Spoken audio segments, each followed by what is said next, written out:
नमस्कार दोस्तों, आज का करंट अफेयर अपन स्टार्ट करते हैं। सबसे पहले अपन बात करते हैं कोरल ट्रायंगल की। कोरल ट्रायंगल वो उस एरिया को बोलते हैं जिस समुद्र में सबसे ज़्यादा कोरल रीफ पाई जाती है। इसको समुद्रों का अमेजन भी बोलते हैं। और ये है Indonesia, Malaysia, Papua New Guinea, Singapore, Philippines, East Timor Leste व सोलोमन आइलैंड में ये पूरा फैला हुआ है कोरल रीफ। फिर बात करते हैं ब्लू फ्लैग सर्टिफिकेशन। ये सर्टिफिकेशन कुछ बीचेज को दिया जाता है, जो समुद्र के किनारे बीच होते हैं उनको दिया जाता है। किस फाउंडेशन के द्वारा दिया जाता है ये इम्पोर्टेंट है। बार बार आप सुनते होंगे इस बीच को ब्लू फ्लैग सर्टिफिकेशन मिल गया है, तो वो फाउंडेशन फॉर इन्वायरमेंट एजुकेशन, इसके द्वारा ये टैग दिया जाता है। और ये मिला है घोघला बीच को। ये घोघला बीच है दमन एंड दीव में, जो अपने गुजरात से नीचे वाले एरिया में जो यूनियन टेरिटरी है दमन एंड दीव और दादर एंड नागर हवेली, अभी इनको साथ में कर दिया गया है। तो इस बीच घोघला बीच को ये ब्लू फ्लैग सर्टिफिकेशन दिया गया है कुछ समय पहले।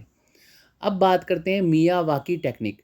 मियावाकी टेक्निक उसको बोलते हैं कि अगर घर के पीछे वाले एरिया में अपन बाउंड्री बना के कुछ प्लांटेशन करे, ट्री प्लांटेशन करे, और वो भी अर्बन एरिया में, तो ये ट्री प्लांटेशन जो डेवलप किया है इसको बोलते हैं मियावाकी टेक्निक। और ये जापानीज़ टेक्नोलॉजी है, और ये अभी राजस्थान में, जयपुर ज़िले में जगह जगह जो भी अर्बन एरिया है वहाँ पे ये डेवलप किया जा रहा है। फिर अपन बात करते हैं रामसर साइट्स की। तो आपको पता है ईरान के जो रामसर शहर है वहाँ पर आर्द्र भूमियों के संरक्षण हेतु 2 फरवरी 1971 को जो समझौता हुआ उसको रामसर समझौता बोलते हैं। उस समझौते में कुछ साइट्स ऐसे दी जाती है जिनका संरक्षण आवश्यक है। वो आर्द्र भूमि की साइटें हैं और उनका संरक्षण आवश्यक है, तो इसलिए उन साइटों को रामसर साइट्स में डाल दिया जाता है। फिर उनका संरक्षण बेहतरीन तरीके से किया जाता है। तो अभी जो रामसर साइट है उनमें शामिल किया गया है पाला, जो मिजोरम में है, पॉइंट केलीमेरे ये तमिलनाडु में है, काफ़ी फेमस नाम है पॉइंट केलीमेरे। फिर बात करते हैं दीपोर बिल है जो आसाम में है, और रंगानाथी टू पक्षी अभ्यारण्य ये कर्नाटक में है। तो ये चारों नाम आप देख लेना। इंपॉर्टेंट इसलिए हो जाता है क्योंकि इनका नाम रामसर साइट में है, तो पूछ लेते हैं भाई ये आर्द्रभूमि कहाँ है। IUCN को बात करें, IUCN international union for conservation of nature, जो नेचर के संरक्षण के लिए एक संस्था बनी हुई है IUCN।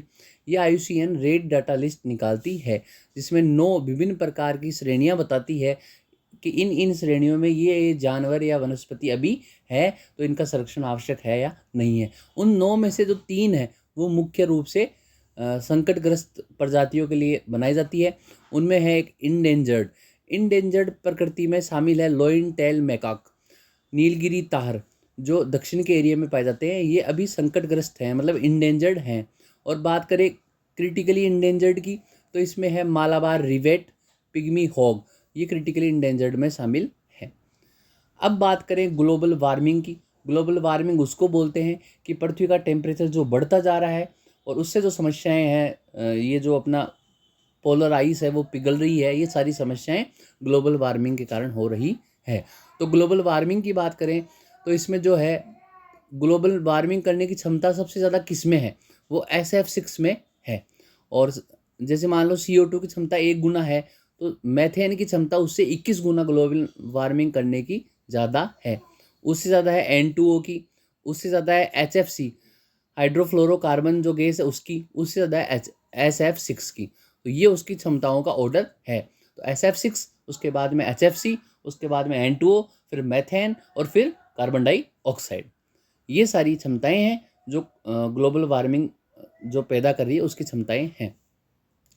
IPCC की बात करें तो inter governmental panel on climate change, ये क्लाइमेट चेंज जो जलवायु परिवर्तन है उसके ऊपर एक पैनल बनाया गया था। और ये किसके द्वारा बनाया गया? WMO, वर्ल्ड मीटेरोलॉजिकल ऑर्गेनाइजेशन, और UNEP, United Nation Environment Programme, इन दोनों के संयुक्त तत्वाधान में IPCC की स्थापना की गई।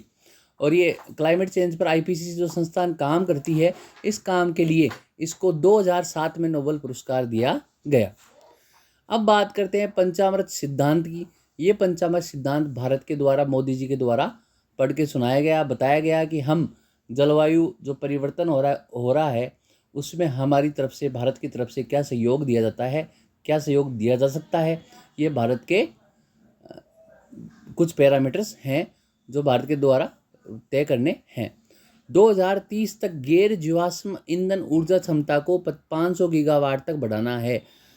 तो भारत क्या करेगा 2030 तक, जो नॉन फॉसिल्स फ्यूल है, गैर जीवाश्म ईंधन में तो डीजल, पेट्रोल ये सब आ जाते हैं जो जलवायु को नुकसान करते हैं, जलवायु परिवर्तन के लिए हानिकारक हैं।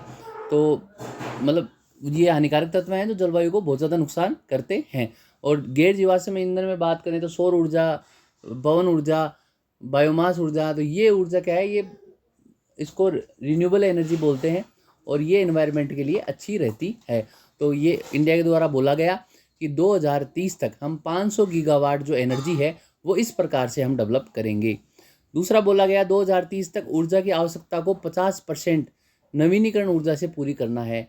हमारी जितनी भी ऊर्जा आवश्यकता है तो उसका 50% हम सौर ऊर्जा, पवन ऊर्जा इनसे बनाएंगे, ठीक है।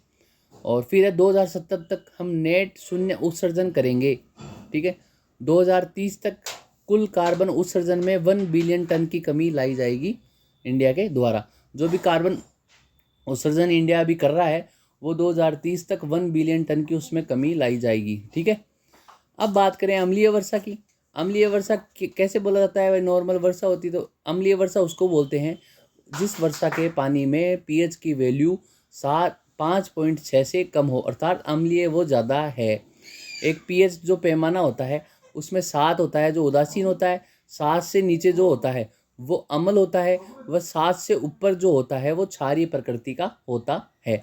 और अम्लीय वर्षा किसको बोलते हैं, जिस वर्षा के पानी में पीएच का मामला 5.6 पीएच से कम हो, ठीक है, उसको अपन अम्लीय वर्षा बोलते हैं। शास्त्रीय भाषा का दर्जा, कुछ 6 भाषाओं को अभी शास्त्रीय भाषा का दर्जा दिया गया। उसमें मराठी जो महाराष्ट्र की भाषा है, पाली, प्राकृत, आसामी व बंगाली भाषा को शास्त्रीय भाषा का दर्जा दिया गया है। अब बात करें शेफाली वर्मा की। शेफाली वर्मा जो आपको पता है एक प्रचलित नाम है, क्रिकेटर हैं और इनको हरियाणा की जो पहली महिला आयोग की जो ब्रांड एम्बेसडर बनाया गया है, ये भारतीय क्रिकेटर है महिला टीम की, उनका नाम है शेफाली वर्मा। और इनको हरियाणा का जो महिला आयोग है वहाँ की ब्रांड एम्बेसडर इनको बनाया गया है। अभी भारतीय जो महिला टीम है उन्होंने अभी आपको पता है फाइनल भी जीता है वर्ल्ड कप का, तो इंडिया ने वह फाइनल जीता है जिसमें शेफाली वर्मा ने प्लेयर रहते हुए 87 रन बनाए थे और 2 विकेट उसमें लिए थे। और फाइनल मैच इंडिया का साउथ अफ्रीका के साथ हुआ था जिसमें इंडिया विजय रहा। हॉकी वर्ल्ड कप 2026 की बात करें, जो आने वाला साल है 2026, उसमें हॉकी वर्ल्ड कप बेल्जियम व नीदरलैंड में होगा, ठीक है। और लगभग ये अगस्त माह में किया जाएगा और पुरुष व महिला इन दोनों की मिला के 16 टीमें बेल्जियम व नीदरलैंड में खेलेगी। पैरा हॉकी जो खेल है, जो दिव्यांग खिलाड़ी हैं उनके लिए जो हॉकी का आयोजन है वो भी बेल्जियम व नीदरलैंड में इन्हीं के साथ अगस्त 2026 में परफॉर्म किया जाएगा, बेल्जियम एंड नीदरलैंड में। ब्लू फ्लैग सर्टिफिकेशन की बात करें, अभी मैंने आपको समझाया ब्लू फ्लैग सर्टिफिकेशन कुछ स्वच्छ बीचों को दिया जाता है और ये दिया जाता है फाउंडेशन फॉर FEE जिसको बोलते हैं, फाउंडेशन फॉर